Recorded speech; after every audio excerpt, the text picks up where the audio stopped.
Chapitre 11, Enoch. La vie dans la 4e dimension par Herbert Fitch. Traduction et narration par Julie Descas. Enoch. Il y a quelque chose de très étrange dans le fait que l'Ancien Testament se termine par les prophéties de Malachie, écrites en 450 avant Jésus-Christ, et que le Nouveau Testament commence par le livre de Matthieu, qui a été écrit au milieu du 1er siècle. Il nous manque environ 500 ans, et au cours de ces 500 ans, certaines choses se sont produites qui pourraient bien changer le cours du christianisme. Si vous vous souvenez des vieilles Bibles familiales que votre grand-père sortait du grenier, entre l'Ancien et le Nouveau Testament, on imprimait les apocryphes. C'est ainsi que l'on procédait à l'origine, puis au fil des ans, au fil des siècles, les apocryphes ont commencé à disparaître des Bibles. On passait ainsi directement de Malachie à Matthieu, et ces 500 ans n'avaient aucun sens pour la personne moyenne qui étudiait le christianisme.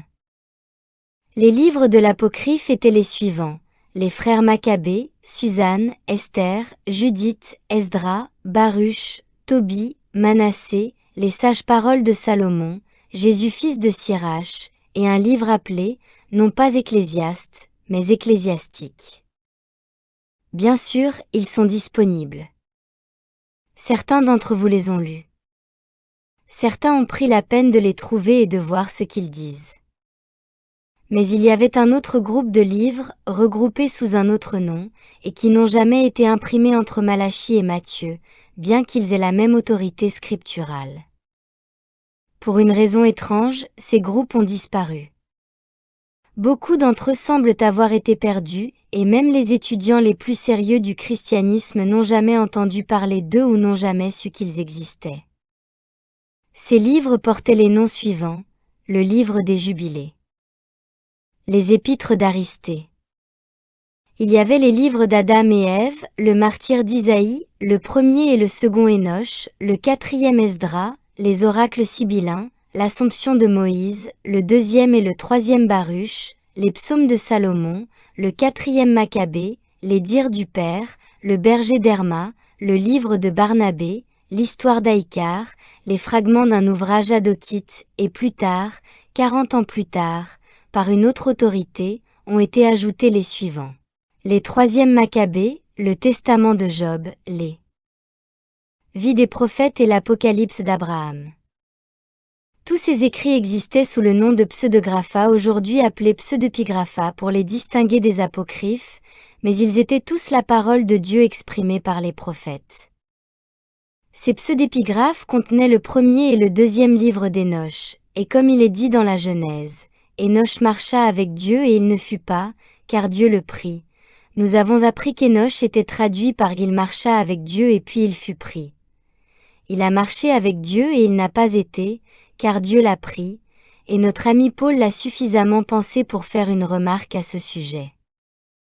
Dans Hébreux chapitre 11 verset 5, Paul reprend la Genèse et dit: c'est par la foi qu'Enoch a été transporté pour ne pas voir la mort, et il n'a pas été retrouvé, parce que Dieu l'avait transporté, car, avant d'être transporté, il avait ce témoignage qu'il plaisait à Dieu.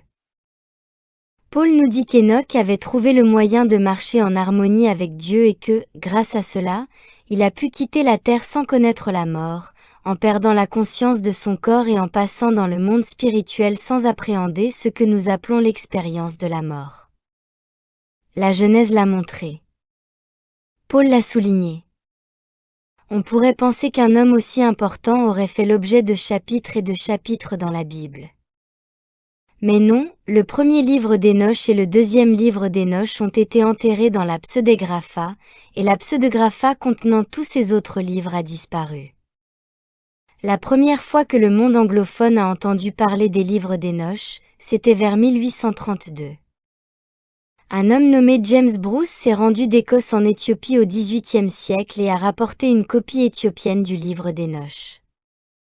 Il a fallu de nombreuses années pour le traduire, et finalement, il a été publié en anglais par l'intermédiaire d'un professeur d'Oxford qui pouvait le traduire. C'était le livre d'Enoch présenté en anglais pour la première fois. Il n'a pas fait grand bruit car, après tout, qui était Enoch ? Juste un petit nom dans la Bible. Personne ne s'intéressait vraiment à Enoch. Tout le monde s'intéressait au christianisme tel qu'on le connaissait. Puis, vers 1853, le livre a été traduit en allemand, et il n'a toujours pas fait de bruit. Même les érudits n'en ont pas fait grand cas. Il y avait un certain R.N. Charles, son nom est en fait R.H. Charles mais R.H.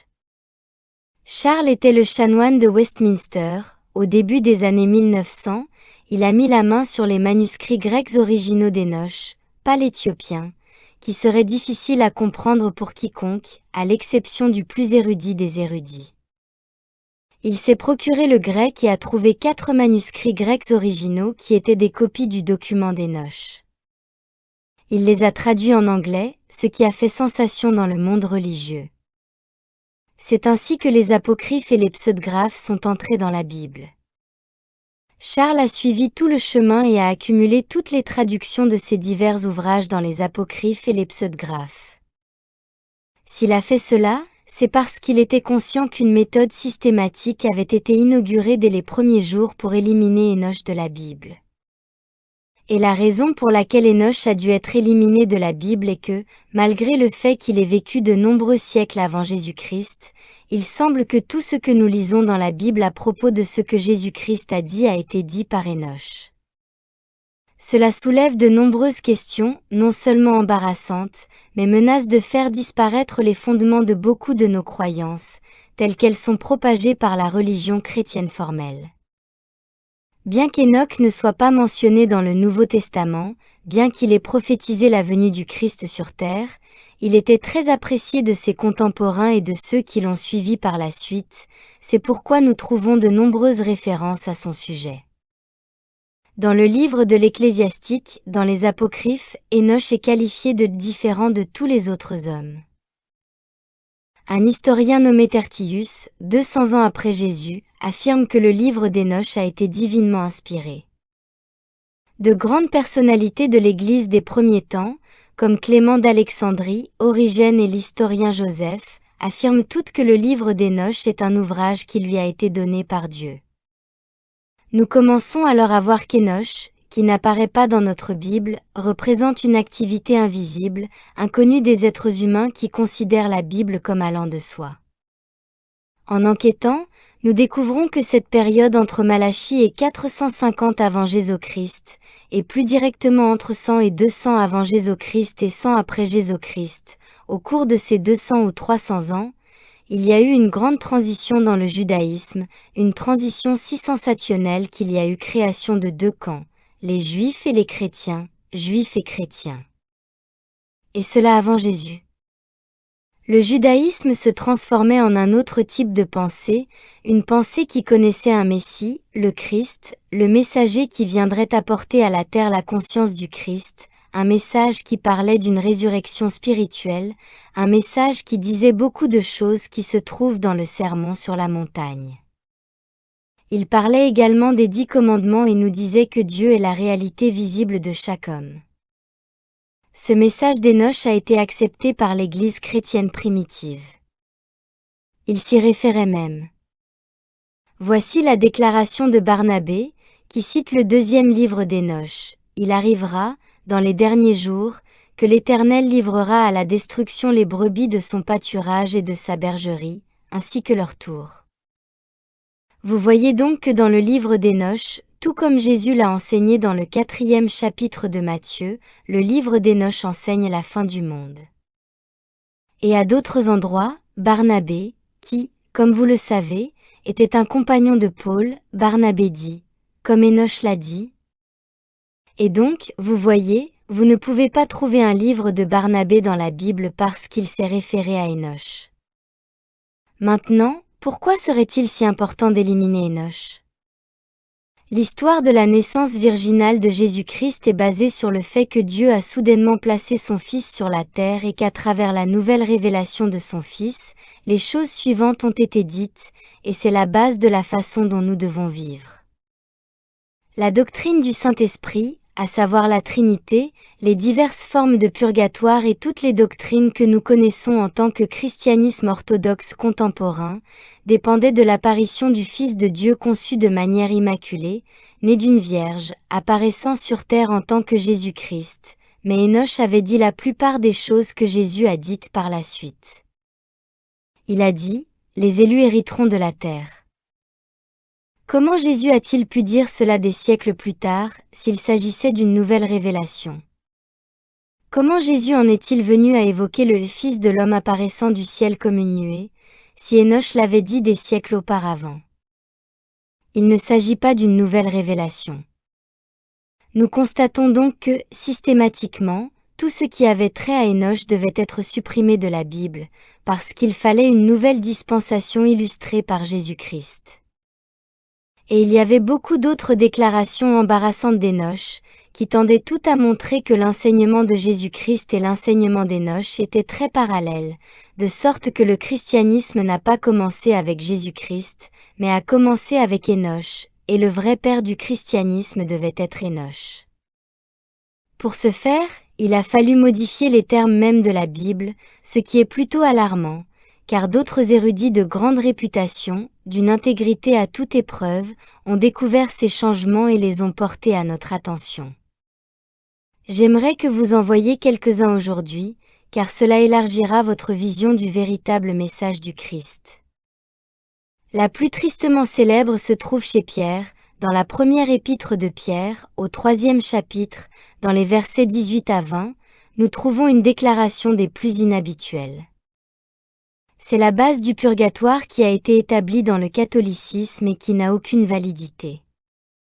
Dans Pierre chapitre 3, verset 18, nous trouvons ceci. « Car le Christ aussi a souffert une fois pour les péchés, le juste pour l'injuste, afin de nous amener à Dieu, ayant été mis à mort dans la chair, mais vivifié par l'Esprit.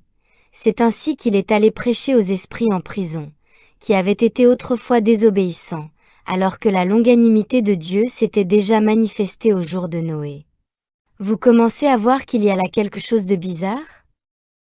Pendant que l'arche se préparait, un petit nombre d'âmes, c'est-à-dire 8, furent sauvées par l'eau. Cela n'a pas eu de sens pour les érudits depuis longtemps. Il est dit, le Christ a souffert une fois pour les péchés des désobéissants, selon la patience de Dieu, au jour de Noé.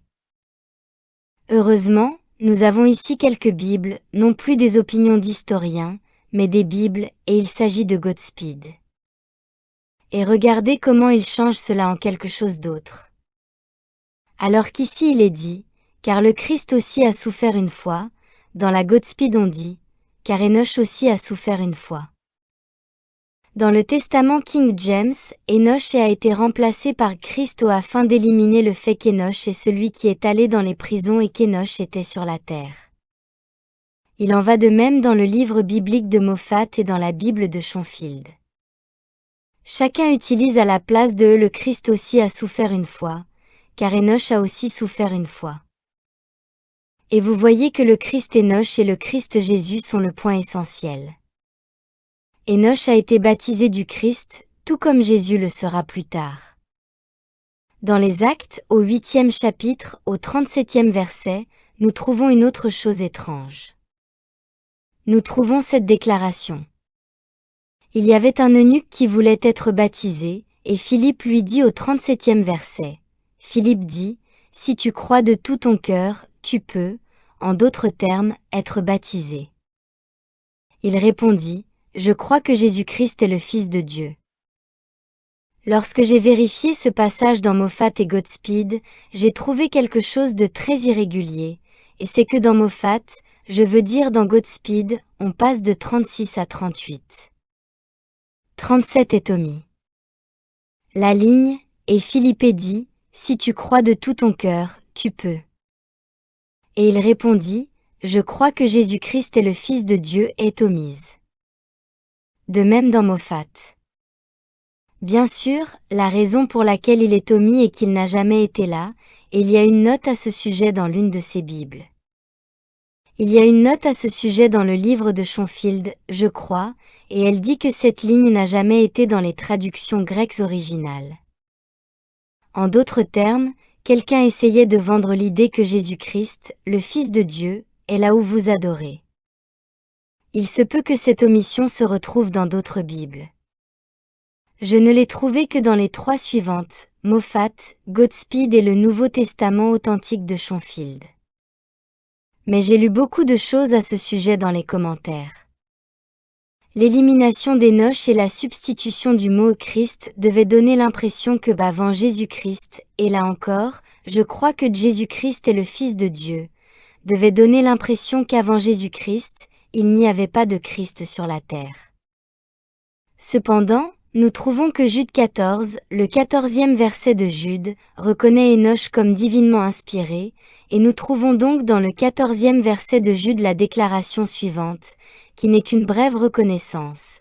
Enoch, le 7e depuis Adam, a prophétisé ces paroles, voici que le Seigneur vient avec 10 000 de ses saints.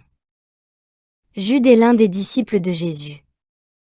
Il est le frère de Jacques, et il se sert d'Enoch comme d'une autorité. Enoch aussi, le 7e depuis Adam, a prophétisé ces paroles.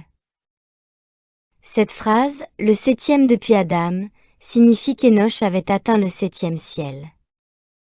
Vous allez dire, et tout ça? Et voici de quoi il s'agit. Les livres d'Enoch 1 et 2 contiennent des choses fantastiques qui sont presque identiques à l'enseignement de Jésus-Christ, et ils ont été écrits avant que Jésus-Christ n'apparaisse sur la terre. Celui que je possède s'appelle le premier livre d'Enoch, et il n'y a aucun doute à ce sujet, mais les choses qu'il contient se trouvent dans notre Nouveau Testament. Cela vient de R.H. Charles, le chanoine de Westminster, au début des années 1900. Lorsque Charles a fait part de ses révélations sur les livres d'Enoch et sur le fait qu'ils étaient antérieurs à notre Bible, ils contenaient pourtant les mêmes faits que notre Nouveau Testament. Encore une fois, il s'agissait d'un livre de cette taille, le pseudographa, et aucun homme d'église normal ne pouvait se permettre d'en acheter un, lorsqu'il est finalement sorti en anglais, et il est donc passé inaperçu. Mais Charles avait précédé les découvertes dans les grottes. En 1952, 8 autres livres d'Enoch sont apparus dans la bibliothèque de devinez qui? Les Esséniens. Ils ont découvert que tous les pseudographa que Charles avait répertoriés et traduits constituaient la Bible des Esséniens, et que les livres d'Enoch figuraient en bonne place parmi eux. Ils ont également découvert que les Esséniens de la période comprise entre Malachie et Matthieu pratiquaient une religion différente du judaïsme normal. Savez-vous ce qu'ils pratiquaient? La voie de l'infini. C'est ce que les Esséniens pratiquaient au cours de ces siècles. Ils pratiquaient la résurrection spirituelle par l'union consciente avec Dieu et la connaissance que Dieu est la substance de la forme invisible de l'homme. Et ils pratiquaient parce que leur maître était Enoch, qui avait traduit, et plus tard parmi eux se trouvait la mère de Jésus, étudiant comme sa mère et comme son mari Joseph, tous étudiant les livres d'Enoch, et on a découvert que Jésus, lui aussi, vivait parmi eux, étudiant les livres d'Enoch. Paul a dit, « Je ne vais jamais nulle part sans un livre d'Enoch ». Les disciples et Jésus utilisaient les livres d'Enoch comme leur Bible. Vous voyez maintenant que la haine entre les Juifs et les chrétiens dans ces premiers temps, lorsque le christianisme s'est formalisé, était telle que les Juifs ne voulaient pas admettre qu'il y avait un mouvement essénien, c'est-à-dire un christianisme qui enseignait non pas un Messie venu délivrer une nation de l'esclavage, mais un Christ universel. Les Juifs ne pouvaient pas accepter cela parce que cela différait de leur enseignement. Toute référence à Enoch était donc tabou pour eux, et ils l'ont supprimé de leur Bible. Quant aux chrétiens, ils ne supportaient pas Enoch parce qu'il avait dit les mêmes choses que les chrétiens essayaient de vendre au monde comme étant l'original de Jésus-Christ. Les deux camps étaient donc déterminés à exclure les livres d'Enoch de la Bible. C'est pourquoi les pseudographa, qui mentionneraient naturellement Enoch en de nombreux endroits parce qu'ils vénéraient eux aussi les enseignements d'Enoch, sont restés inconnus jusqu'au grand travail de R.H. Charles. Et nous, aujourd'hui, largement ignorants, même lorsque nous recevons le livre des pseudographa et que nous le voyons, nous ne sommes pas conscients qu'il s'agit d'un christianisme antérieur à l'enseignement de Jésus-Christ sur la terre. Nous découvrons ensuite que l'enseignement de Jésus-Christ, qui était une pure doctrine essénienne, telle qu'enseignée par Enoch, a été corrompu au IVe siècle, totalement corrompu, de sorte que l'enseignement de Jésus-Christ n'a plus été enseigné du tout. Au lieu de cela, tout a été corrompu en naissance virginale, chute de l'homme, baptême par imposition des mains. Vous voyez qu'il n'y a pas de place pour l'humanité.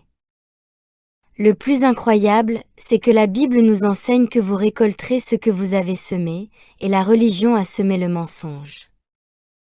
La religion elle-même doit récolter la corruption pour cette raison. L'enseignement de Jésus-Christ est vrai, mais il n'est pas enseigné. L'enseignement d'Enoch était vrai, mais il n'est pas enseigné. Or, Enoch et l'Apocalypse se ressemblent beaucoup. Vous constaterez que l'Apocalypse, attribué à Jean, parle des 7 cieux, tout comme Enoch. Voici maintenant ce que vous apprenez dans Enoch, et vous commencez à voir pourquoi nous arrivons à une base plus large de la vérité. Enoch enseigne 6 choses différentes dans son livre. En fait, les livres d'Enoch, les 8 découverts dans la grotte 4 à Qumran, qui est la bibliothèque essénienne, n'ont pas été traduits, et toutes sortes de raisons ont été invoquées. Le fait est qu'ils ont été traduits. Elles ne sont tout simplement pas publiées parce qu'elles rejettent complètement tout ce que l'on nous a enseigné sur la fausse naissance virginale. Ils rejettent l'idée que Dieu est le Père d'un seul individu et enseignent, au contraire, que quiconque reçoit le Saint-Esprit naît de l'Esprit, qui est Dieu, et que la conception immaculée est possible pour chaque personne sur la terre et que c'est, en fait, le plan de Dieu, que chacun soit conçu de manière immaculée par la réception de l'Esprit. Le baptême essénien, est le baptême que Jésus-Christ a enseigné.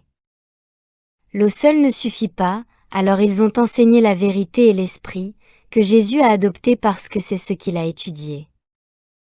Dans le livre d'Enoch, nous apprenons l'existence d'anges déchus et de géants, et nous voyageons à travers le ciel, la terre et l'enfer. La deuxième vision est une vision d'anges et du Christ venant sur terre. Puis il y a la vision du soleil, de la lune, des étoiles et des 4 vents, 2 autres visions sur le royaume du Messie. Il y a des avertissements. Et puis il y a des prodiges liés à la naissance de Noé et à l'avenir des justes et des injustes. Maintenant, quelque chose m'est tombé sous la main, qui est très intéressant.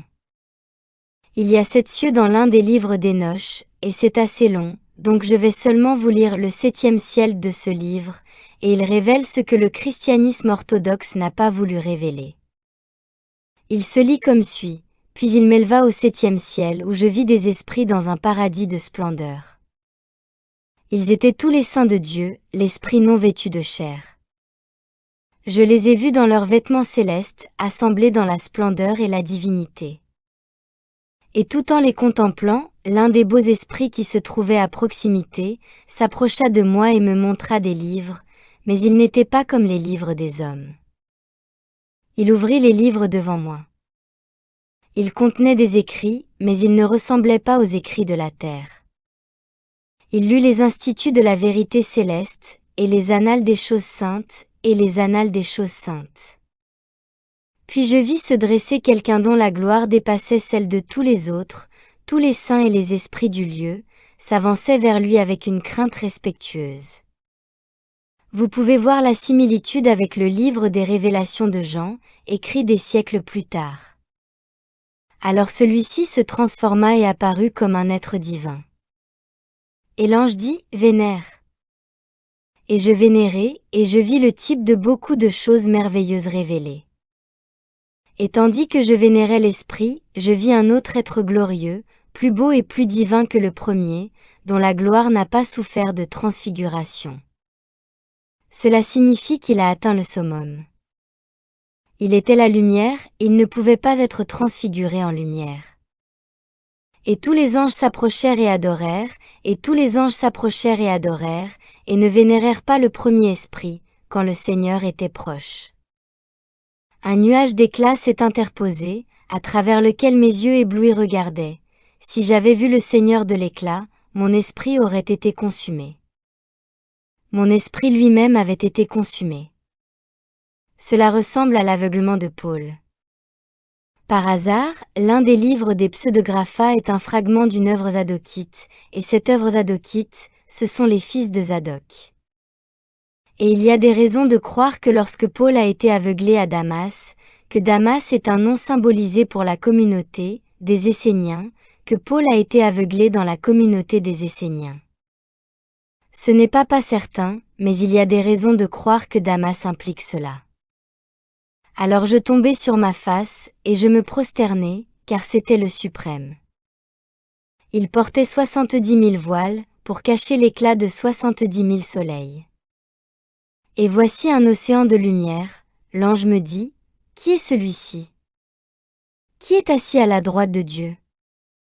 Je répondis, « Monsieur, tu le sais. » Vous trouverez les mêmes mots dans Jean, « Monsieur tu sais. » Puis il dit, émoticône heureux, celui-ci est le bien-aimé, c'est le Saint-Esprit, qui parle dans les prophètes, reine de l'océan de lumière.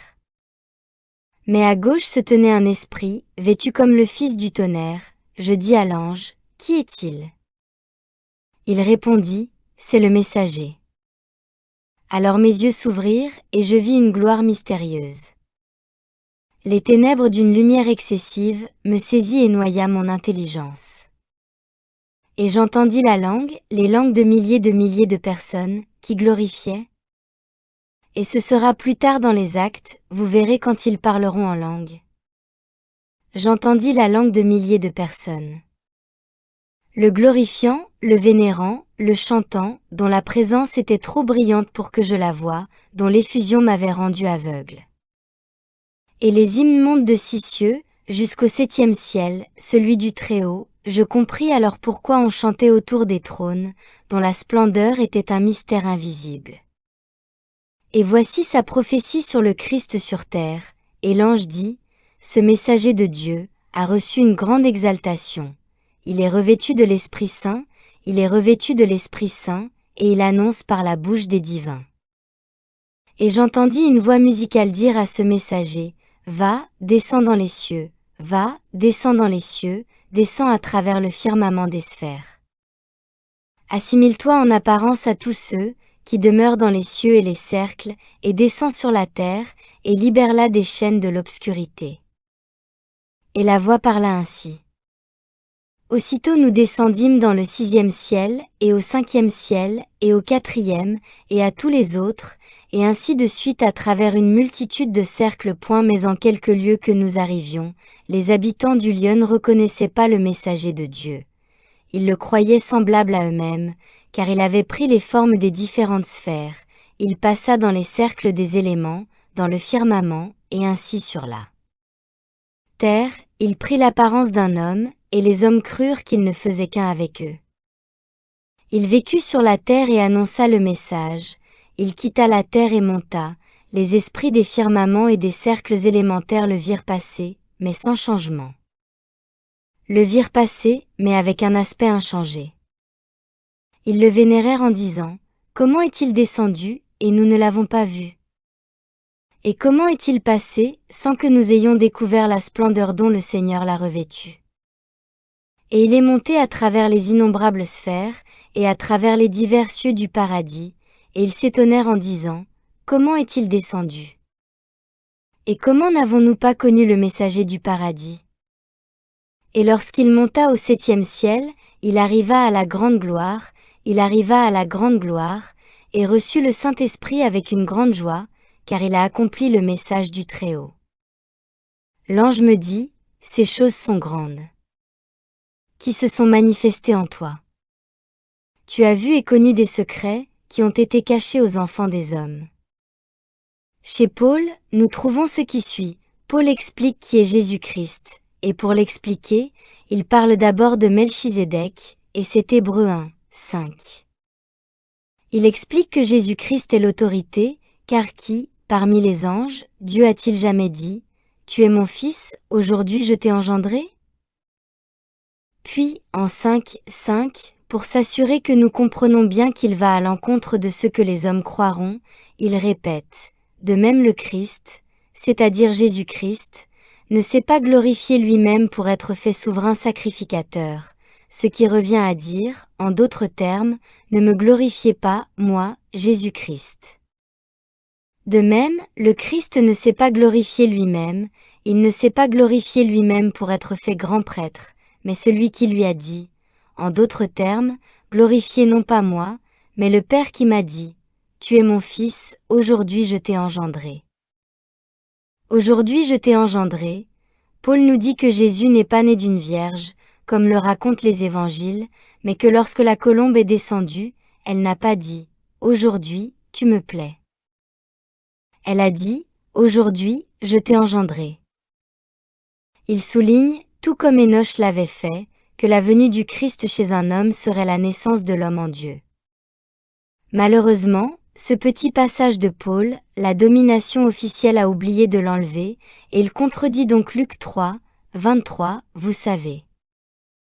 Luc 3, 23 nous dit que ce n'est pas du tout ce que Dieu a dit quand la colombe est descendue, et alors une chose étrange s'est produite. J'ai abordé ce sujet en classe il y a quelque temps, et à l'époque certains documents n'étaient pas en ma possession. Ils le sont maintenant. Luc 3, 23 dit, 3, 22, le Saint-Esprit descendit sur lui, sous une forme corporelle, comme une colombe, et une voix se fit entendre du ciel, qui disait, tu es mon Fils bien-aimé, en toi j'ai mis toute mon affection. Paul dit, ce n'est pas ce qui a été dit. Il a dit, tu es mon Fils, je t'ai engendré aujourd'hui. Il y a une grande différence entre le moment où la colombe est descendue et le moment où Jésus est né comme Fils de Dieu. Quelle importance cela revêt-il? Voici Luc 3, 22 qui dit, « Tu es mon Fils bien-aimé, en toi j'ai mis toute mon affection. » Et nous retournons à Godspeed. Il dit quelque chose d'autre. Je vais devoir le trouver, tu es mon Fils, mon bien-aimé, tu es mon élu. Comment peut-on avoir une phrase aussi importante ici, qui dit « En toi j'ai pris plaisir » et ici il est dit « Tu es choisi, mon choisi ». C'est bien trop important pour se contenter d'un changement à ce stade. Mais il est évident que Godspeed l'a changé. Moffat va un peu plus loin. En 3, 22, Moffat dit « Tu es mon fils, le bien-aimé, et écoutez ceci. Aujourd'hui, je suis devenu ton père. » Nous parlons de millions et de millions et de millions de personnes qui n'ont pas entendu que « aujourd'hui je suis heureux » n'est pas la vérité, mais que « aujourd'hui je t'ai engendré ». Aujourd'hui je suis devenu ton père parce que tu as reçu le Saint-Esprit, l'Esprit de Dieu en toi. Je suis maintenant ton père. Oh, quelle différence cela fait dans l'orientation complète de notre travail lorsque nous avons l'autorité de l'Écriture elle-même derrière nous. Toutes ces choses ont été systématiquement supprimées de la Bible pour une seule raison. Au IVe siècle, le pape Damas le Ier a autorisé l'érudit Jérôme à préparer la nouvelle édition de la Bible, en éliminant tout ce que notre ami, le pape Damas, ne voulait pas. D'autres personnes travaillaient avec lui. C'est ainsi que disparaissent les pseudographa, les apocrypha, les références à Enoch et les références aux Esséniens. Où les trouve-t-on dans le Nouveau Testament, et pourquoi ne les trouve-t-on pas? Parce que le christianisme enseigné par les Esséniens était le christianisme enseigné par celui qui s'est appelé lui-même Jésus et qui a été christifié lorsque le Saint-Esprit est devenu son moi réalisé. Les livres d'Enoch deviennent donc vitaux, et ils ne seront pas mis sur le marché. Je peux vous assurer qu'il y a des forces puissantes qui ne permettront pas qu'ils soient mis sur le marché. Vous voyez vos généraux dans les PX, comment ils peuvent être soudoyés. Je peux vous assurer qu'aucune pierre ne sera retournée pour empêcher ces livres d'être entre vos mains, où vous pourrez voir le message de Jésus-Christ tel qu'il l'a enseigné à ses disciples, disant que vous devez recevoir l'Esprit de Dieu en tant que vous-même.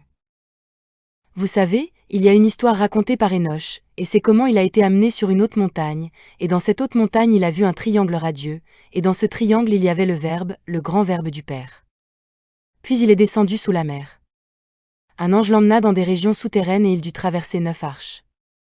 Et là, après avoir traversé la 9e arche, il a vu le même triangle rayonnant et, à l'intérieur, le même Verbe. Et l'enseignement a été donné pour signifier, ce qui est en haut est en bas. Il y avait 9 piliers et sous le 9e pilier, sous un morceau de marbre, sur une plaque d'or, il a gravé le verbe magique. Même son fils, Mathusalem, ne connaissait pas la parole. Salomon a découvert la parole. Et savez-vous que le verbe n'est pas du tout et je suis? Moïse, lorsqu'il a prononcé un je suis ce que je suis, n'a fait qu'évoquer le verbe qu'il savait être là. Il est dit que vous ne pouvez même pas prononcer cette parole et que vous ne pourrez jamais la connaître tant que vous n'aurez pas été pleinement converti au Christ. Enoch enseignait votre identité en tant que Christ de Dieu. Enoch enseignait que chaque homme est le Christ, que chaque homme est la parole, que chaque homme est Dieu invisible. Et c'est grâce à sa capacité à sacrifier son humanité, son physique, sa mentalité, et à se sacrifier totalement à la volonté de Dieu qu'il a pu entrer en transition, sortir du monde. Jésus a fait de même et est revenu. Marie était préparée à recevoir cette conscience et à aider à la manifester en tant que Jésus. Très peu de personnes sur cette terre s'aventuraient à le faire, mais il a été suggéré qu'Enoch et Jésus-Christ étaient une seule et même personne, apparaissant à des intervalles différents. Vous constaterez que même Enoch a appris d'autres sources, et vous pouvez remonter jusqu'à Zoroaster, jusqu'aux Perses. Vous découvrirez que l'enseignement du Christ est infini, universel, que seul le Christ est sur la terre. Il est nécessaire que chaque individu atteigne ce lieu de conscience où il cesse d'adorer Jésus-Christ comme l'enseigne le christianisme, ou d'adorer Allah comme l'enseignent les musulmans, ou d'adorer n'importe quel Dieu extérieur pour adorer le seul Dieu qui existe, et c'est votre âme. Lorsque vous faites de votre esprit un serviteur de votre âme et que vous laissez votre esprit se mettre à genoux et adorer votre propre âme, vous adorez Dieu comme Enoch l'a enseigné et comme Jésus-Christ l'a enseigné. Et vous n'adorez pas la forme corrompue de la religion qui dit d'adorer Jésus-Christ, d'adorer cette Église, ce dogme, ce credo. En réalisant que votre âme est Dieu, vous comprenez pourquoi Jésus-Christ a dit « Je ne pourrai jamais vous quitter ». Toute la Bible est l'expression de votre âme, et quand elle dit « Tendez l'autre joue », je vous dis de tendre l'autre joue, c'est l'âme du Christ en vous qui dit « Maintenant, tendez l'autre joue ». Lorsque vous apprenez à tourner votre esprit vers votre âme, vous avez trouvé Dieu, car votre âme est Dieu. Dieu est l'âme de l'univers, et c'est le royaume de Dieu à l'intérieur. C'est ce qu'Enoch a enseigné. C'est ce que Jésus a enseigné. C'est ce que nous apprenons, et c'est la seule religion qui puisse exister en ce monde et qui permette de trouver Dieu. Ce n'est pas du tout une religion. C'est la reconnaissance du fait que mon âme est toujours présente et qu'elle s'exprime toujours en tant que Dieu. Si vous n'êtes pas capable de libérer votre esprit de la captivité du monde extérieur, vous ne pourrez jamais trouver Dieu avec cet esprit. Ce n'est que lorsque vous pouvez vous détourner du monde extérieur, en obéissant qu'à votre propre âme, totalement, pleinement, sans équivoque. C'est alors que vous priez sans cesse et que vous êtes dans le Christ universel. Tu es alors prêt pour le mariage mystique. Tout cela, Paul le savait, et tout cela, Paul l'a enseigné. Le secret du temple de Salomon, le secret de l'enseignement d'Enoch, le secret de l'enseignement de Jésus, le secret de la traduction d'Enoch et de la traduction de Jésus est un nouveau temple corporel, qui n'est possible que si l'esprit est le serviteur de l'âme. Le nouveau temple corporel est la pierre angulaire de l'immortalité réalisée. Enoch, qui a traduit, est l'expression du plan de Dieu pour chaque individu, la traduction par l'esprit dans la volonté de l'âme formant le nouveau temple corporel, qui est ce fondement, la pierre angulaire du christianisme, que les bâtisseurs du christianisme ont rejeté. Ce nouveau temple corporel marche invisiblement là où vous êtes. Une autre chose qu'Enoch a enseignée, et pour laquelle le monde n'était pas prêt, est que la seule façon d'accepter Dieu comme la totalité est de voir tout ce que vous connaissez et de réaliser que tout ce qui est là est le temple corporel parfait et invisible du Christ. Cette nouvelle conscience est l'enseignement de base qui sous-tend l'enseignement du Christ, à savoir qu'ici et maintenant, le présent est l'expression infinie de Dieu, et que vous regardez Dieu chaque jour de votre vie, mais que vous voyez l'homme, que vous regardez Dieu et que vous voyez l'arbre. Vous ne pouvez rien voir d'autre que Dieu, car c'est tout ce qui est ici. Vous n'adorez pas Dieu. Vous sortez de l'esprit, qui ne peut pas voir Dieu, pour entrer dans l'âme qui le connaît face à face. Je suis l'âme. Dieu est mon âme. Moi et Dieu sommes mon âme. Le Père et moi ne faisons qu'un, et cet un est mon âme. Dieu est sur terre en tant qu'âme. C'est la nouvelle conscience, que Joël appelle la conscience infinie, parce que votre âme est infiniment consciente. L'âme et la conscience infinie sont une seule et même chose. Nous allons maintenant faire une pause dans une minute, mais nous voulons voir que tout comme nous sortons de la conscience humaine limitée, la religion doit également sortir de la croyance limitée selon laquelle le Christ n'est venu sur terre qu'à un certain moment et en un certain lieu. Il s'agit là d'un pur déni de la réalité de l'intégralité de Dieu, présente partout, toujours, et réalisée par de nombreuses personnes avant le Christ Jésus. Non seulement le Christ est sur cette terre depuis toujours, mais seul le Christ est sur la terre. Un jour, nous irons dans toutes les religions du monde et vous le verrez très clairement. Nous voulons maintenant prendre conscience de ce temple corporel, qui sera un changement par rapport au temple physique actuel, car le temps de la traduction approche. Il ne s'agit pas d'un enseignement dans une Bible, c'est une force vivante qui agit.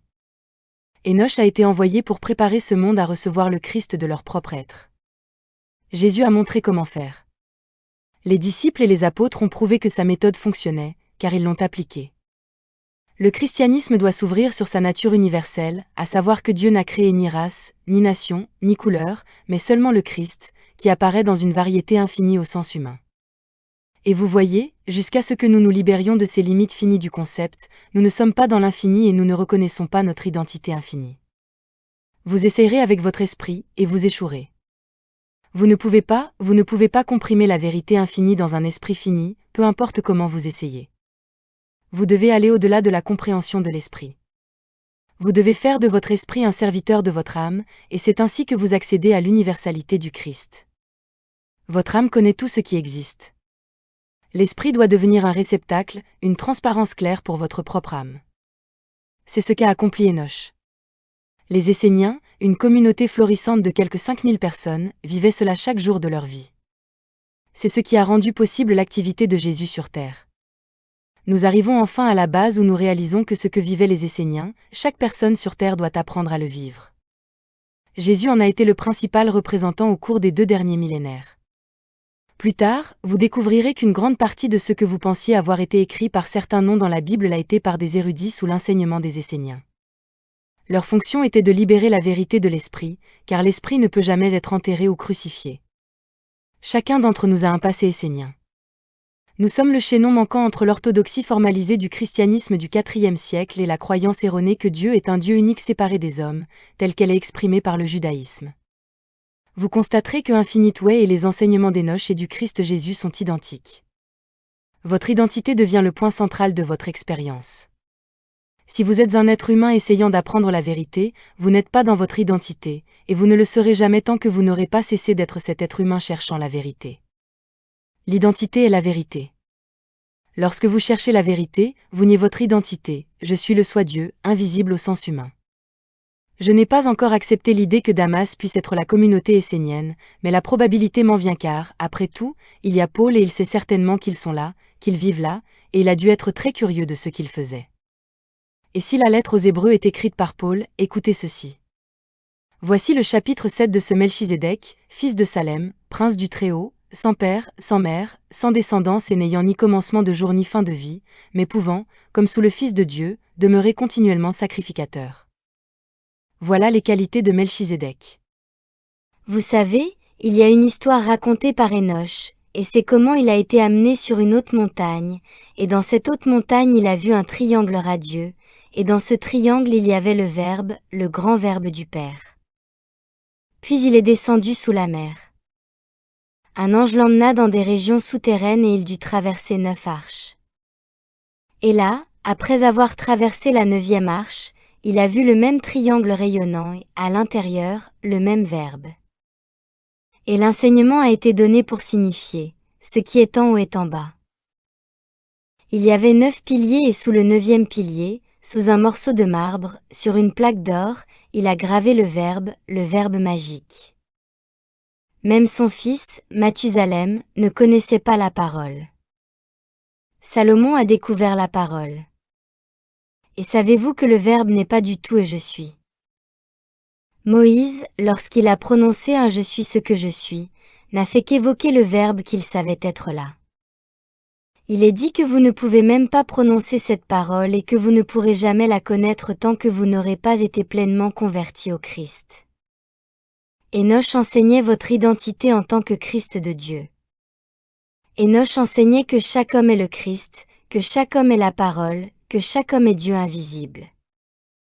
Et c'est grâce à sa capacité à sacrifier son humanité, son physique, sa mentalité, et à se sacrifier totalement à la volonté de Dieu qu'il a pu entrer en transition, sortir du monde. Jésus a fait de même et est revenu. Marie était préparée à recevoir cette conscience et à aider à la manifester en tant que Jésus.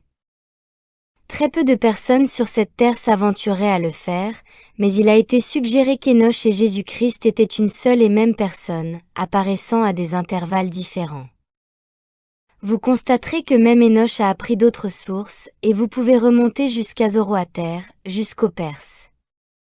Vous découvrirez que l'enseignement du Christ est infini, universel, que seul le Christ est sur la terre.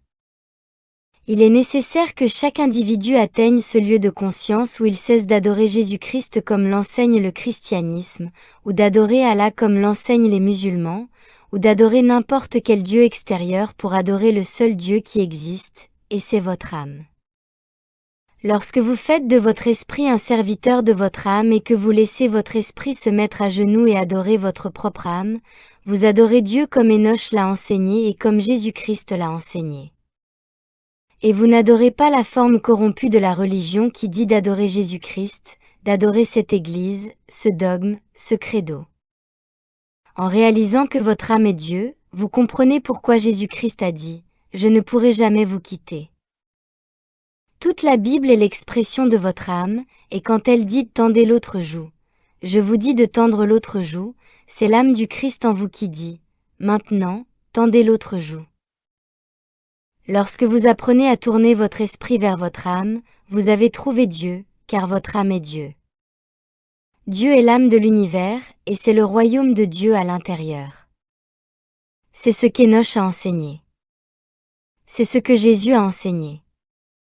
C'est ce que nous apprenons, et c'est la seule religion qui puisse exister en ce monde et qui permette de trouver Dieu. Ce n'est pas du tout une religion. C'est la reconnaissance du fait que mon âme est toujours présente et qu'elle s'exprime toujours en tant que Dieu. Si vous n'êtes pas capable de libérer votre esprit de la captivité du monde extérieur, vous ne pourrez jamais trouver Dieu avec cet esprit. Ce n'est que lorsque vous pouvez vous détourner du monde extérieur, en n'obéissant qu'à votre propre âme, totalement, pleinement, sans équivoque. C'est alors que vous priez sans cesse et que vous êtes dans le Christ universel. Tu es alors prêt pour le mariage mystique. Tout cela, Paul le savait, et tout cela, Paul l'a enseigné. Le secret du temple de Salomon, le secret de l'enseignement d'Enoch, le secret de l'enseignement de Jésus, le secret de la traduction d'Enoch et de la traduction de Jésus est un nouveau temple corporel, qui n'est possible que si l'esprit est le serviteur de l'âme. Le nouveau temple corporel est la pierre angulaire de l'immortalité réalisée. Enoch, qui a traduit, est l'expression du plan de Dieu pour chaque individu, la traduction par l'esprit dans la volonté de l'âme formant le nouveau temple corporel, qui est ce fondement, la pierre angulaire du christianisme, que les bâtisseurs du christianisme ont rejeté. Ce nouveau temple corporel marche invisiblement là où vous êtes.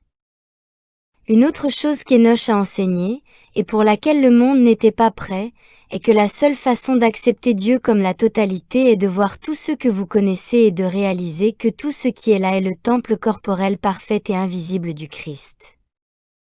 Cette nouvelle conscience est l'enseignement de base qui sous-tend l'enseignement du Christ, à savoir qu'ici et maintenant, le présent est l'expression infinie de Dieu, et que vous regardez Dieu chaque jour de votre vie, mais que vous voyez l'homme, que vous regardez Dieu et que vous voyez l'arbre.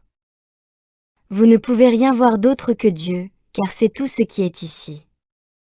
Vous n'adorez pas Dieu. Vous sortez de l'esprit, qui ne peut pas voir Dieu, pour entrer dans l'âme qui le connaît face à face. Je suis l'âme.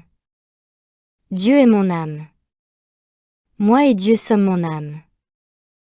Le Père et moi ne faisons qu'un, et cet un est mon âme.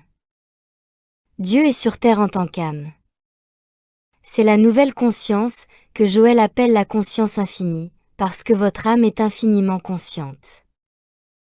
L'âme et la conscience infinie sont une seule et même chose. Nous allons maintenant faire une pause dans 1 minute, mais nous voulons voir que tout comme nous sortons de la conscience humaine limitée, la religion doit également sortir de la croyance limitée selon laquelle le Christ n'est venu sur terre qu'à un certain moment et en un certain lieu. Il s'agit là d'un pur déni de la réalité de l'intégralité de Dieu, présente partout, toujours, et réalisée par de nombreuses personnes avant le Christ Jésus. Non seulement le Christ est sur cette terre depuis toujours, mais seul le Christ est sur la terre. Un jour, nous irons dans toutes les religions du monde et vous le verrez très clairement.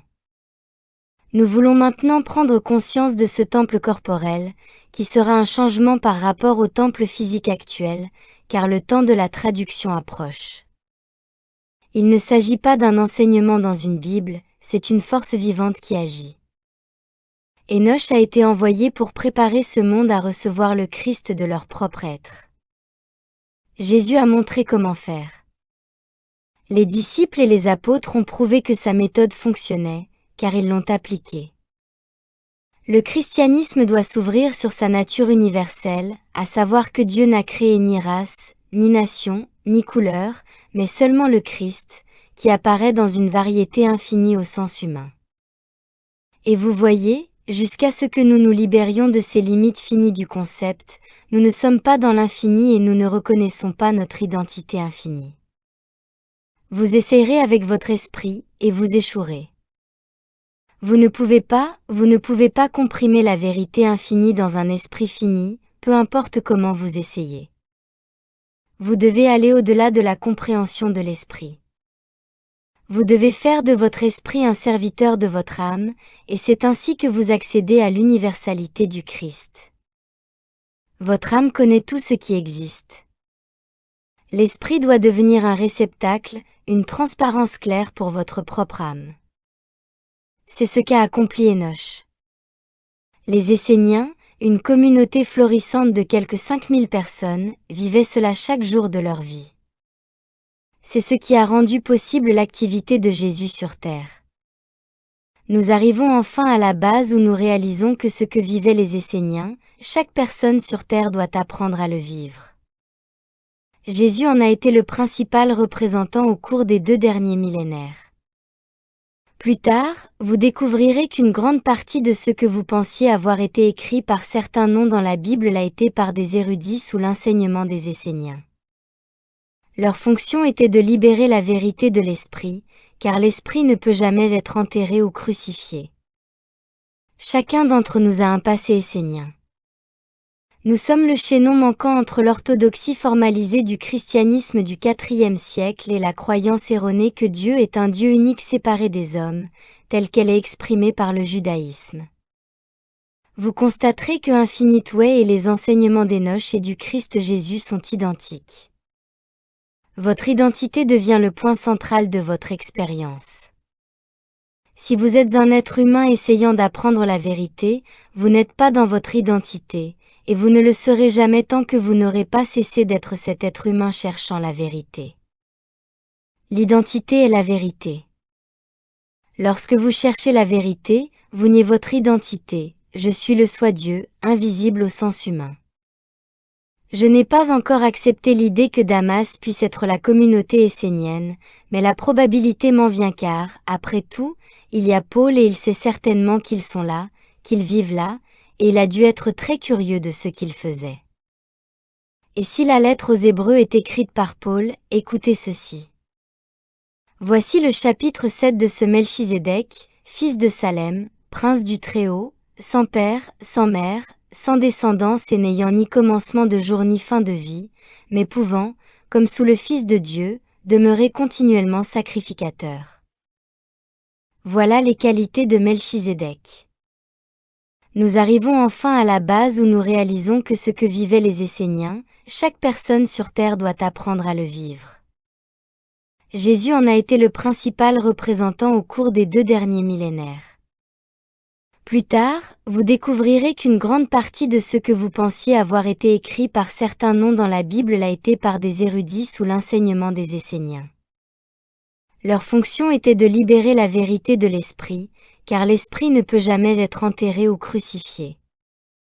Chacun d'entre nous a un passé essénien. Nous sommes le chaînon manquant entre l'orthodoxie formalisée du christianisme du IVe siècle et la croyance erronée que Dieu est un Dieu unique séparé des hommes, telle qu'elle est exprimée par le judaïsme. Vous constaterez que la voie infinie et les enseignements d'Enoch et du Christ Jésus sont identiques. Votre identité devient le point central de votre expérience. Si vous êtes un être humain essayant d'apprendre la vérité, vous n'êtes pas dans votre identité, et vous ne le serez jamais tant que vous n'aurez pas cessé d'être cet être humain cherchant la vérité. L'identité est la vérité. Lorsque vous cherchez la vérité, vous niez votre identité. Je suis le soi-Dieu, invisible au sens humain. Je n'ai pas encore accepté l'idée que Damas puisse être la communauté essénienne, mais la probabilité m'en vient car, après tout, il y a Paul et il sait certainement qu'ils sont là, qu'ils vivent là, et il a dû être très curieux de ce qu'ils faisaient. Et si la lettre aux Hébreux est écrite par Paul, écoutez ceci. Voici le chapitre 7 de ce Melchizedek, fils de Salem, prince du Très-Haut, sans père, sans mère, sans descendance et n'ayant ni commencement de jour ni fin de vie, mais pouvant, comme sous le Fils de Dieu, demeurer continuellement sacrificateur. Voilà les qualités de Melchizedek. Puis au chapitre 8, voici le résumé de ce dont nous avons parlé. Nous avons aussi un souverain sacrificateur qui est assis à la droite du trône de la majesté dans les cieux. Il parle maintenant du Christ. Eh bien, le Christ envoué sans père, sans mère, sans descendance, n'ayant ni commencement de jour ni fin de vie, mais il a été rendu semblable au Fils de Dieu, demeurant continuellement prêtre. Ce n'est pas ce qu'enseignent les religions normales. C'est dans votre âme que toutes les promesses de la Bible sont déjà vraies. Les soi-disant promesses ne sont pas faites à l'esprit humain ou au corps humain, et ce ne sont même pas des promesses. Ce sont des déclarations faites par votre âme, tout ce que j'ai est à toi. La plus grande pierre d'achoppement que je connaisse à l'incapacité d'expérimenter la réalité d'être, l'expression des promesses de la Bible comme un fait présent, est causée par la croyance que le Christ et moi sommes deux entités séparées. Il y a donc moi qui veux le Christ, ou moi qui veux la lumière, ou moi qui veux l'esprit, et par conséquent, moi est la seconde ou fausse image, et non le divin. Et ce moi est perpétué, nourri et entretenu par mon esprit humain, cet esprit humain qui automatiquement, par son existence, me sépare de mon âme. Ainsi, tant que j'ai commencé aujourd'hui par une pensée, quelle qu'elle soit, cela signifie que mon esprit fonctionne. Et tant que j'ai une pensée, mon mental étant vivant en moi, il n'y a pas de place pour mon âme. Nous avons appris à commencer la journée d'une manière différente de tout le monde dans ce monde. On ne peut pas commencer une journée avec un concept. Vous ne pouvez pas intégrer hier à aujourd'hui, à moins de le faire avec votre esprit, et c'est ce qui vous sépare de votre âme. Votre esprit perpétue l'illusion d'hier et d'aujourd'hui. Lorsque vous n'entrez pas dans la journée d'aujourd'hui avec une pensée, avec un concept, c'est vraiment le sens de la mort. Lorsque vous commencez une journée sans rien d'hier, vous êtes mort à la mortalité, vous êtes mort à toute croyance, vous êtes mort à toute idée, vous êtes mort à la croyance que vous avez marché sur cette terre en tant qu'entité séparée de Dieu. Et tout ce qui est associé au vous d'hier est autant un mensonge que ce vous. À moins que vous ne soyez prêt à vous réveiller, complètement purifié de la croyance en un hier et en un vous dans cet hier, vous continuez à porter des concepts et vous maintenez l'esprit en vie. Cet esprit qui est encore en vie avec les concepts d'hier n'est pas un serviteur de votre âme, parce que votre âme n'est que le maintenant parfait et infini. Votre âme n'a aucun souvenir de votre passé humain, et votre âme est le gouvernement de Dieu là où vous vous trouvez. Mais personne ne semble totalement disposé à vivre dans son âme. Cela semble être un effort trop grotesque de mourir totalement à hier, et pourtant, malgré cela, il y a des forces à l'œuvre qui vous poussent à le faire, même contre votre volonté humaine. Le mot inertie n'est probablement pas assez fort. Si vous n'êtes pas contraint d'abandonner votre esprit humain, vous ne le ferez probablement pas. D'après mon expérience personnelle, je peux vous dire qu'il m'est très difficile d'abandonner mon esprit humain et que je ne le fais généralement que lorsque je n'ai plus le choix. Ceux qui atteignent vraiment le but sont ceux qui le font, même s'ils ont le choix. Ils abandonnent leur libre arbitre. Ils n'attendent pas d'être dos au mur et de n'avoir rien d'autre à faire. Ils apprennent, grâce à l'expérience des maîtres qui les ont précédés, que seul l'abandon total de la volonté, de l'esprit et du concept de soi permet de purifier le temple. Pour que cela vous apparaisse clairement, supposons que votre sœur soit en train de mourir. Aucun médecin ne sait quoi faire. Vous seul le savez, et c'est donc vers vous que votre sœur se tourne. Et ce que l'on appelle sa vie humaine dépend totalement de vous et de votre capacité à vous tenir dans la vérité. Mais supposons que vous découvriez que vous n'êtes pas dans la vérité. Vous vous êtes égaré dans le sens d'un être mortel, à votre consternation et à votre inquiétude, vous ne pouvez pas étendre la conscience du Christ à votre sœur. Vous n'êtes pas en mesure de la connaître correctement parce que vous ne vous connaissez pas vous-même correctement. Eh bien, si vous aviez plusieurs sœurs, et que cela arrivait à chacune d'elles, l'une après l'autre, et que vous arriviez finalement à la 5e sœur, vous constateriez que vous avez 4 sœurs mortes, et vous arriveriez à la conclusion que vous devez faire quelque chose à ce sujet. Et finalement, vous vous rendez compte que la seule chose que vous puissiez faire, si vous voulez empêcher sa soi-disant mort, c'est d'apprendre à mourir d'abord, qu'à moins de mourir à vous-même, vous ne pouvez pas l'aider à vivre dans son soi. Seul le Christ vivant peut l'aider, et si vous n'êtes pas cela, vous êtes inutile pour elle. Ensuite, vous êtes obligé d'abandonner votre esprit. Vous découvrez alors ce que tous découvriront, à savoir que vous devez abandonner votre mental, mourir complètement à votre identité humaine, ce qui signifie mourir à ce mental et à tout ce qu'il sait, et arriver totalement sans savoir, dépourvu de tout savoir, de sorte que vous ne savez plus rien dans votre mental, mais que vous n'obéissez plus qu'au savoir infini. Et puis vous voyez que, comme vous l'avez fait et que votre sœur commence à parler et à marcher, parce que vous êtes mort à vous-même, elle est devenue vivante à elle-même dans le Christ. Vous réalisez alors que vous ne pouvez pas faire cela uniquement lorsque quelqu'un est sur le point de mourir. Il faut le faire tout le temps, et l'on comprend alors pourquoi l'inertie nous retient. Il faut beaucoup de compréhension et d'effort pour mourir à soi-même, et vous pouvez ne pas penser que c'est nécessaire. La seule fois où vous le ferez, c'est à l'extrême limite, lorsqu'il n'y a pas d'autre chemin à prendre. C'est alors que vous serez prêt à mourir à vous-même, et c'est alors que vous verrez le miracle que cela représente, et seulement à ce moment-là. Et même après cela, l'esprit trouve des excuses du genre et nous le ferons demain. Enoch est important parce qu'il l'a fait. Enoch a vécu dans la puissance de Dieu parce qu'il n'y avait pas d'Enoch. Et si vous voulez la puissance de Dieu dans votre vie, vous devez mourir. Vous mourrez vraiment en Christ, et vous n'attendez pas qu'il y ait une extrémité ou une tragédie ou une sorte de grande demande sur vous parce que généralement, lorsque vous attendez aussi longtemps, à ce moment-là, vous n'allez pas convoquer la grande capacité de renoncer à votre esprit humain. Nous arrivons à Pâques. Nous allons parler du Christ ressuscité, ce dont nous parlons chaque année. Mais il n'y a pas eu de Pâques pour Enoch. Il n'y a pas eu de Pâques pour Jésus. Vous savez ce que Passover signifiait pour lui? Cela signifiait le passage, la transition de l'identité humaine à l'identité spirituelle. Nous devons passer de l'identité humaine à l'identité spirituelle. On ne peut pas avoir les deux tant qu'on est humain. Vous n'y mourrez pas, et vous ne pouvez donc pas accepter l'identité spirituelle.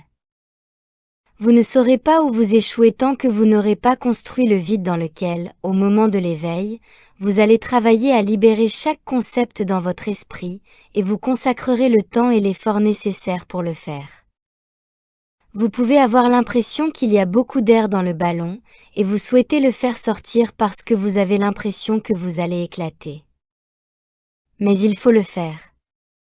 Vous devez libérer l'idée humaine, la mémoire humaine, le plan humain, l'ambition humaine, le désir humain, l'espoir humain d'améliorer quoi que ce soit. Et étrangement, vous devez vous libérer du désir, et cela doit être souligné, vous devez vous libérer du désir d'améliorer les apparences. Vous ne vous en souviendrez pas au moment d'un problème si vous ne l'avez pas pratiqué. Mais voyez les choses de cette façon. Si vous voulez améliorer l'apparence, elle existe pour vous, et si elle existe pour vous, c'est que vous n'êtes pas dans l'esprit du Christ. Ainsi, en essayant d'améliorer l'apparence, vous niez que l'Esprit du Christ est le seul Esprit. Vous êtes dans l'Esprit qui veut améliorer quelque chose, alors que l'Esprit du Christ accepte la perfection et n'essaie pas d'améliorer une apparence. Chaque fois que vous essayez d'améliorer une apparence, vous niez l'universalité du Christ, vous repoussez votre âme, vous vivez dans votre esprit. L'attitude correcte consiste au contraire à considérer l'apparence comme un avertissement pour vous mettre à quatre pattes dans votre esprit jusqu'à votre âme. Je le vois dans cet esprit parce que cet esprit ne reçoit pas mon âme. Et maintenant, je suis dans le royaume de Dieu, à l'intérieur de mon âme, regardant vers mon âme, seule, rejetant la possibilité de toute apparence, ne la changeant pas, ne voulant pas la changer, n'en acceptant pas la validité ou la réalité. Sinon, je suis dans l'esprit humain. Et c'est la séparation d'avec le soi infini. Chaque jour où vous n'essayez pas de mourir à de moi, vous rejetez le Christ. Et bien qu'il soit plus facile de rejeter le Christ que de mourir au moi, il devient plus difficile de se sortir des problèmes causés par le rejet du Christ et la perpétuation du moi. C'est comme une bande adhésive sur une blessure. Il faut l'enlever, et si on l'enlève lentement, ça fait mal. Si vous l'enlevez rapidement, cela peut faire mal, mais moins longtemps. Vous devez rejeter le de moi et accepter le Christ un jour, et rester tranquille, c'est-à-dire que le de moi soit tranquille, que l'esprit soit tranquille. L'âme est Dieu. Je suis Dieu. Il faut tout transposer dans cet univers pour voir que la seule réalité est l'univers de l'âme. C'est la création spirituelle et son imitation est l'univers de l'esprit, et vous ne pouvez pas faire émerger l'univers invisible de l'âme si vous n'y êtes pas conscient. C'est pourquoi Enoch devient si important pour nous. Nous voyons que la vérité n'a pas commencé avec la naissance magique d'un garçon à Bethléem. La vérité est toujours présente. Si Jésus n'était pas né, la vérité serait là. L'importance de Jésus-Christ est qu'il était physique, tout comme Enoch était physique. Il vous a montré qui vous êtes. Mais il ne suffit pas de savoir qui vous êtes avec des mots. Lorsque vous avez appris qui vous êtes avec la conviction qu'il est temps d'être qui vous êtes, votre objectif est simplement de mourir à ce que je ne suis pas, et l'esprit humain est la clé. La plupart d'entre vous savent que vous posez encore des questions, et chaque fois que vous dites « Mais ne dois-je pas apprendre ? Comment vais-je apprendre si je ne pose pas de questions ?» C'est vrai, mais votre âme a déjà répondu à toutes les questions. Votre âme est l'entrepôt infini de Dieu. Et le seul esprit qui existe est l'esprit de Dieu. Et l'esprit de Dieu c'est tout ce qu'il y a à savoir. Lorsque vous dites « Comment vais-je apprendre si je n'apprends pas en posant des questions ?» Vous n'apprenez pas la plus grande vérité, à savoir que l'intelligence, qui est infinie, est omniprésente. Et pendant que vous posez des questions avec un esprit qui dit « Je ne sais pas et je veux savoir », vous vous détournez de votre véritable esprit qui sait. Et si vous restez dans l'esprit qui veut savoir, vous découvrirez que ce n'est pas votre esprit. Le seul esprit est l'esprit de Dieu, il sait et il s'exprime dans votre âme. En réalité, lorsque nous posons des questions, nous n'avons pas encore atteint le niveau de connaissance que Dieu est ici même et que Dieu sait. Et le moi qui ne sait pas n'a pas d'existence. Ce moi n'existe pas. C'est le refus de l'esprit de mourir, et il déguise son refus de mourir en posant des questions qui sont très logiques pour lui.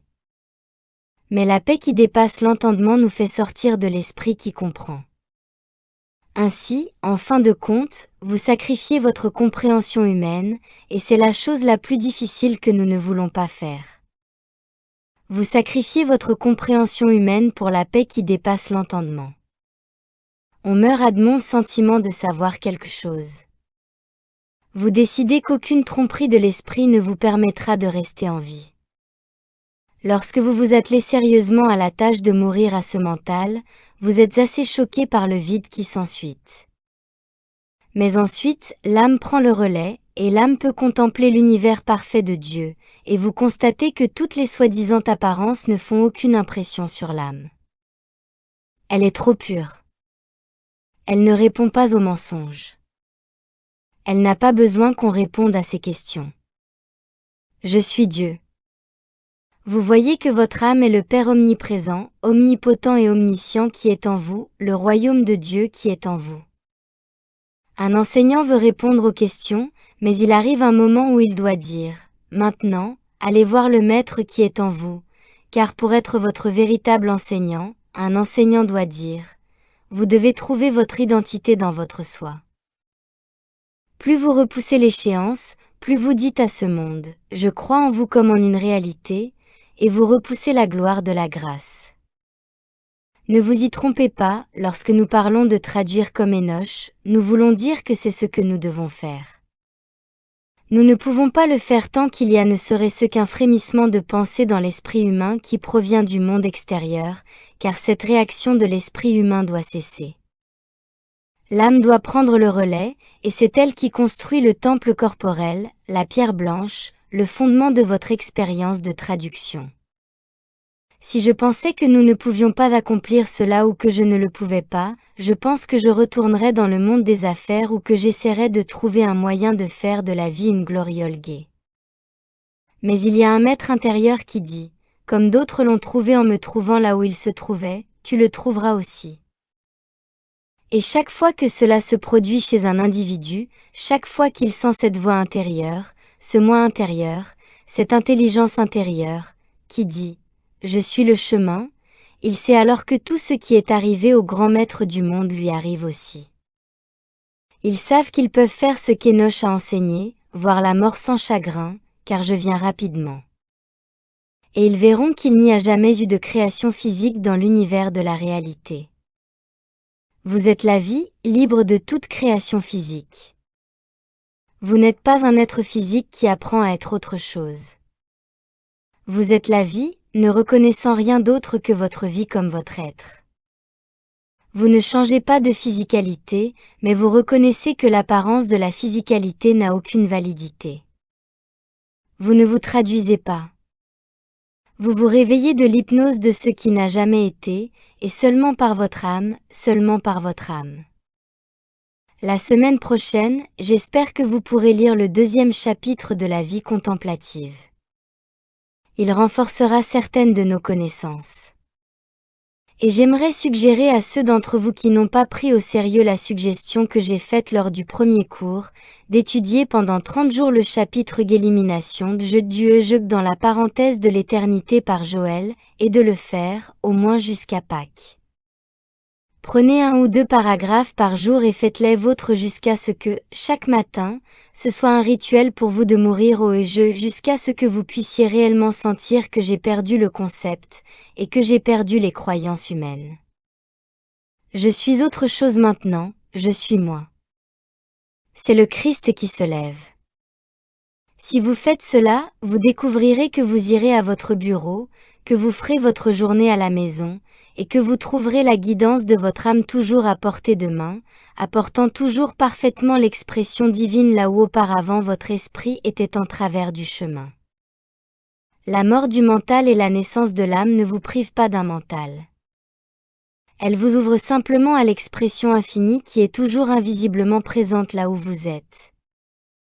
Si vous faites cela sérieusement, vous découvrirez un autre univers tout autour de vous, et vous verrez que la traduction est la découverte du nouvel univers, tout autour de vous parfait, avec rien à changer, seulement à vivre, et votre âme seule vit dans cet univers. Retirons-nous bequiles. Regions-nous citations. Laissons de côté toutes les choses que nous essayons de nous rappeler et de mémoriser.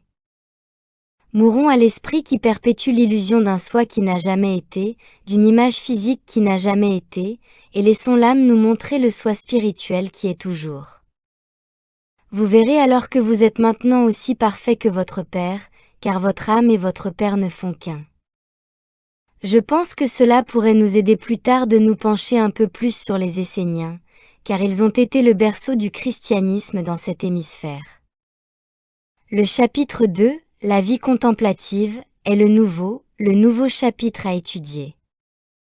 Si vous n'avez pas sérieusement consacré les 30 jours à perdre le jeu dans le jeu de la parenthèse dans l'éternité, alors, voyez-vous, vous n'êtes pas allé dans le désert, et le seul moment où vous pouvez en sortir, c'est quand le mois est mort. C'est lorsque les 40 jours sont terminés, lorsque le mois est mort. Et si vous n'y travaillez pas, vous n'allez pas dans le désert, ce qui signifie quitter le mental pour que vous puissiez vivre en tant qu'expression de l'âme. Si vous mourrez correctement, vous aimerez tellement cela que vous voudrez mourir 3 ou 4 fois par jour. Vous découvrirez qu'il s'agit d'une renaissance, ce qui est tout à fait miraculeux.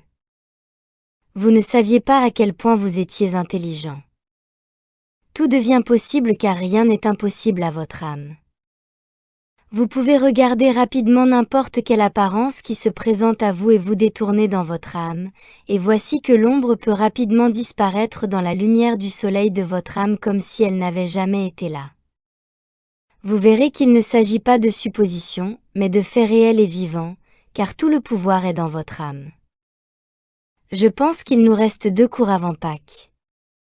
À Pâques, ceux d'entre nous qui ont pratiqué la mort du mental, en abordant chaque jour sans concept d'aucune sorte, se trouveront certainement dans un nouvel état de conscience que celui avec lequel ils ont commencé cette année. Tous les livres que vous voulez consulter ou auxquels vous voulez faire référence sont les bienvenus. Notez tout ce que vous voulez. Je vous remercie de votre attention.